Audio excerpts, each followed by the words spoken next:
Okay, we're gonna move on now to, and we're a little bit late on that, but that's okay. Under the Banner of Heaven, which was an FX series, and it is based on the novel of the same name, which is based on the true events of this story that took place in the 1980s. A devout detective's faith is tested as he investigates a brutal murder seemingly connected to an esteemed Utah family spiral into Latter-day Saints fundamentalism and their distrust in the government, starring Andrew Garfield, Sam Worthington, Daisy Edgar Jones, Denise Gow, Wyatt Russell, Billy Howell, and Gil Birmingham. So this was an FX stream. Stream it on Hulu.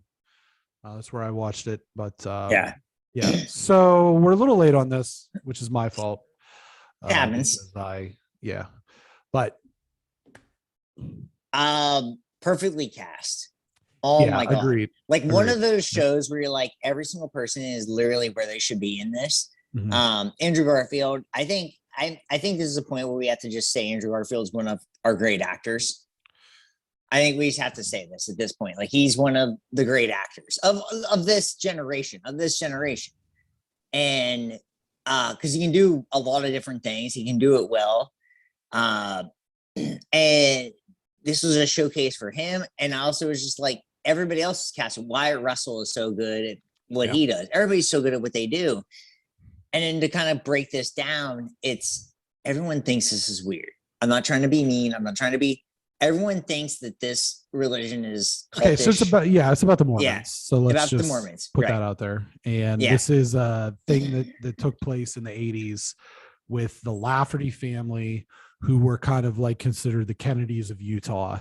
Yes. And they just go completely off. Well, not all of them, but it's spearheaded by Dan, who is played by Wyatt Russell, and Ron, who's played by Sam Worthington. And the two of them really just go off the reservation. They get into, quote unquote fundamentalists and like the history. And it was interesting to see kind of how they incorporated the history of like Joseph Smith and Brigham Young and all of that into the show to sort of flesh out the backstory of all this. And I'll tell you honestly, who I thought maybe gave the best performance, which was Billy Howell. As Alan, the husband of the victims, his wife Brenda, and their, I think it's 15-month-old daughter. Yep. The murder in itself was just fucked up. I mean, so bad.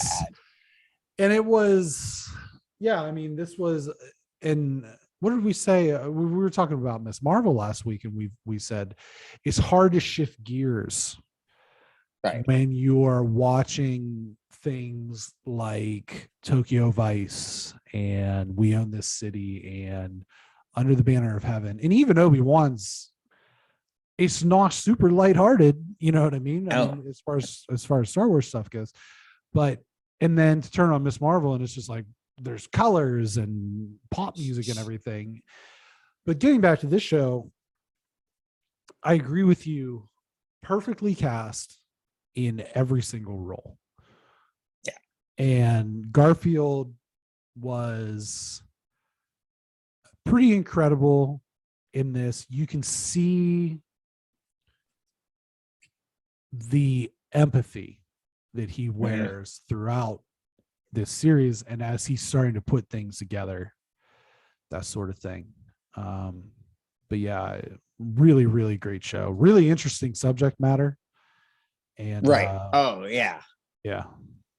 It was interesting. It was something I don't know a lot about too. Right. You know what I mean? Like you hear about like BYU quarterbacks. I know it sounds weird to say for us, but it's just like we are sports people, and you hear about things like this, but to really dig deep into that religion, it's like, obviously not everyone's like that in that religion, just like anything, but there are the people, like any religion, where they go to the extreme. Yeah. And this is that extreme account of that. And to me, it was just like, this is a good way to look at this, and also like a good way to look at just cults. I think all of us like looking at cults. I really do think that's a thing where it's like you put a cult movie up and like we're all in on it, and like this was that, and it was just like, oh, let's just cover up this murder, and like let's make it not a thing. Like they literally looked at it as like it wasn't a thing, and I thought that was really an interesting and intriguing way of doing this. And like John Krakauer, if you've read other books by him, like he really digs deep into his books, and like it makes me want to go and read this book. I have not read this book, but I really want to dig, because that book's something even further and probably creepier than what things are. Yeah.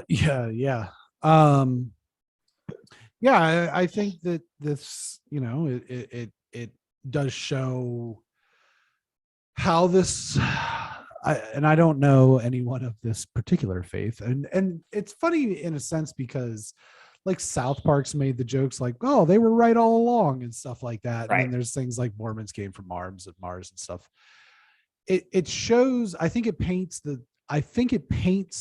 the religion, like you said, number one, in almost a cultish light, but I also think it paints it in a very backwards light, because the men are so domineering and the women are just their servants and all these different things. And you can see as the series wears on, Garfield's character Jeb Pyre sort of starting to question all of this and question his own faith, which is,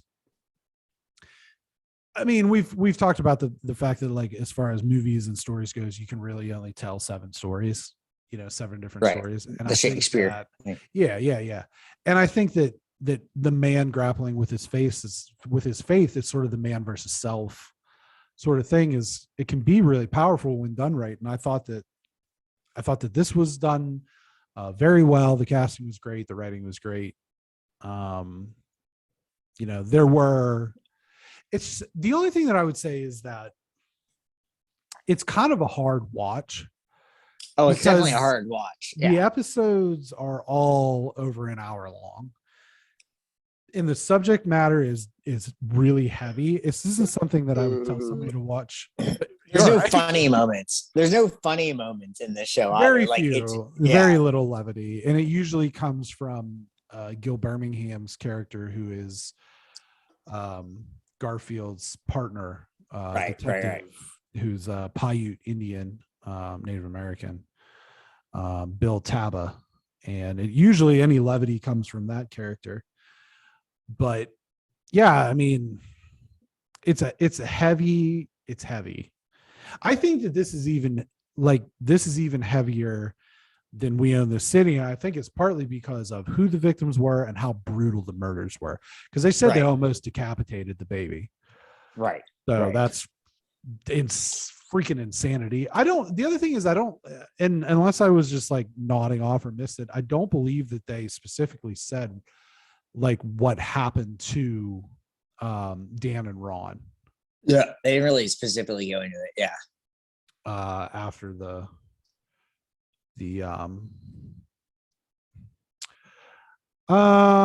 Dan is currently serving life sentence. There's pictures of them, and I think that Wyatt Russell was the perfect choice to play Dan Lafferty. Let's see here. I'm just trying to see if I can get. Dan said he closed his eyes when murdering the baby because he didn't feel anything. Ugh. Whoa. That's heavy. That's real heavy. Yeah.